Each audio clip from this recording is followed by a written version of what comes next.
Hi friends, ரொம்ப ஈஸியா ஒரு குறைவான இன்கிரீடியன்ட்ஸ்ல ரொம்ப ஒரு சிக்கனமான தோசை தான் பார்க்க போறோம்.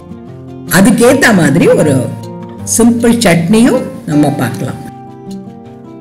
இதுக்கு ஒரே ஒரு கப் பச்சரிசி மட்டும் போதும். ஸோ அந்த ஒரு கப் பச்சரிசியை பாத்திரத்துல போட்டுட்டு நல்லா 2-3 தடவை தண்ணி ஊற்றி அலசிக்கணும். நீங்க ரேஷன் பச்சரிசியில கூட இது செய்யலாம்.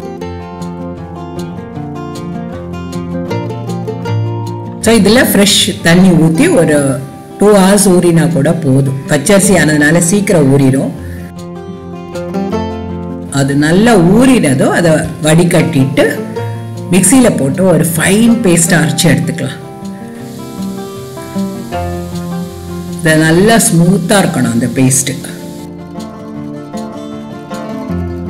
இதை ஒரு பாத்திரத்துல நம்ம எடுக்கும்போது ஒரு அந்த மிக்சியில ஒரு 2 டேபிள் ஸ்பூன் மாவு வச்சு அதுலயே ஒரு கப் தண்ணி ஊற்றி மிக்ஸ் பண்ணி வேற ஒரு பாத்திரத்துல தனியா எடுத்து வச்சுக்கலாம் நம்ம கூழ் காய்ச்சறதுக்காக. வேணும்னா நீங்க தண்ணி கொஞ்சம் எக்ஸ்ட்ரா கூட சேர்த்துக்கலாம்.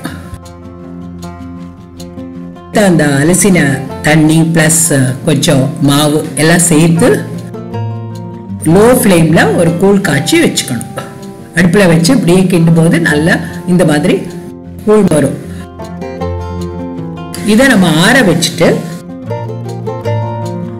நம்ம அரைச்சு வச்சிருந்தோம் இல்லையா, அந்த அரிசி மாவுல உப்பும் அந்த கூழையும் சேர்த்து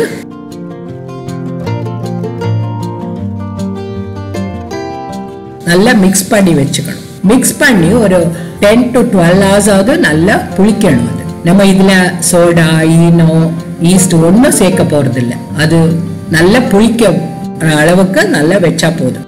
அதுக்கப்புறம் இதுக்கு ஏத்த மாதிரி ஒரு சிம்பிள் சட்னி செய்யலாம். மிக்சியில கொஞ்சம் தேங்காய், நான் ஒரு கப் துருவின ஃப்ரெஷ் தேங்காயும் கொஞ்சம் பொட்டுக்கடலை, 1 டேபிள் ஸ்பூன் மிளகாய் தூளும், கொஞ்சம் பூண்டு, உப்பு, புளி இதெல்லாம் சேர்த்து கொஞ்சம் தண்ணியும் சேர்த்து நம்ம சட்னி அரைச்சு எடுத்து வச்சுக்கலாம்.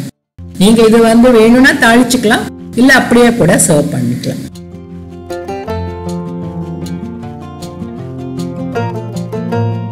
கூழ் தோசைக்கு இந்த சட்னி ரொம்ப பொருத்தமா இருக்கும். இப்போ நல்ல 10-12 மணிக்கூர் கழிச்சு பார்க்கும்போது அது நல்லா பொங்கி இருக்கு. மாவு நல்ல கன்சிஸ்டன்சி இந்த மாதிரி இருக்கு. அதுக்கப்புறம் ஒரு பேன், நீங்க நான்ஸ்டிக் பேன் போட்டுக்கலாம், இல்ல தோசைக்கல்ல கூட காய போட்டுக்கலாம். போட்டு நல்லா கொஞ்சம் எண்ணெய் ஊத்திட்டு நல்ல ஒரு கரண்டி மாவை கோரி அதுல முள்ள ஊத்தணும். கொஞ்சம் எண்ணெயும் ஒரு 1/2 டீஸ்பூன் எண்ணெய் ஊத்துல ஊத்திட்டு லோ ஃப்ளேம்ல மூடி வச்சுட்டு அந்த தோசையை சுட்டு எடுக்கலாம். 2 சைடும் திருப்பி போட்டுக்கலாம் வேணும்னா.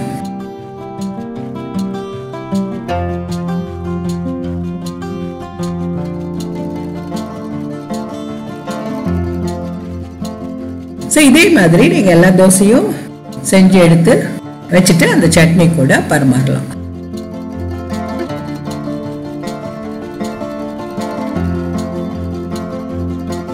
தின்னா வேணும்னு நினைச்சீங்கன்னா கொஞ்சம் தின்னா கூட நீங்க தோசை கல்லுல கூட பரத்திக்கலாம்.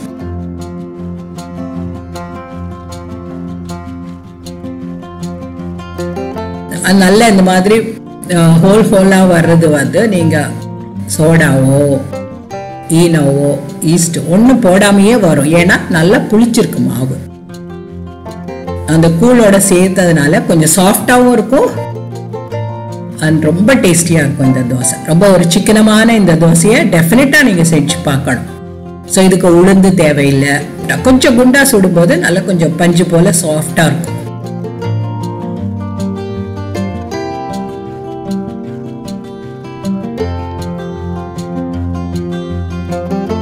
ரொம்ப அருமையான இந்த தோசையை நீங்க செஞ்சு பார்த்துட்டு உங்க கமெண்ட்ஸ் எனக்கு எழுதுங்க. கம்லோஸ் கிச்சனுக்கு தவறாம சப்ஸ்கிரைப் பண்ணுங்க. அண்ட் ஃபுல் வீடியோ பார்த்த வியூவர்ஸ்க்கு ரொம்ப நன்றி. Thank you. Enjoy.